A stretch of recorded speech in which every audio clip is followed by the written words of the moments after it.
Hello, this is Dr. Eric Bricker, and today I'd like to speak with you about why independent physicians will win.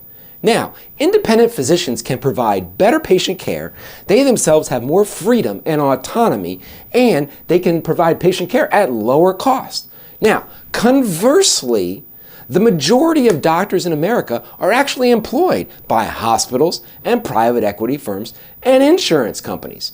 That's right, 74% of doctors are employed. They're not independent. So why is that? If independence is so much better, why are so many doctors employed? Well, when doctors graduate from medical school and finish their residency, on average they have $240,000 of educational debt that they need to pay off.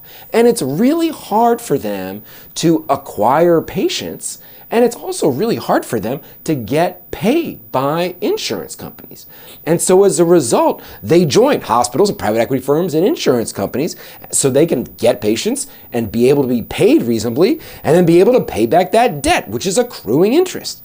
Now, there are catalysts for change. So, the pendulum has swung in the direction of physicians being employed, but now it's actually swinging back. And there's 4 reasons for that. One, the government is actually opposing it.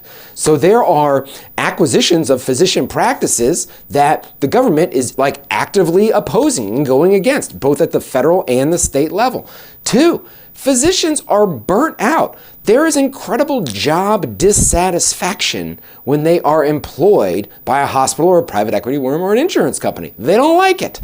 And then 3, there's financial confiscation by the employer. In other words, a lot of the value and a lot of the revenue that the physician is billing and bringing in is essentially being taken away from them.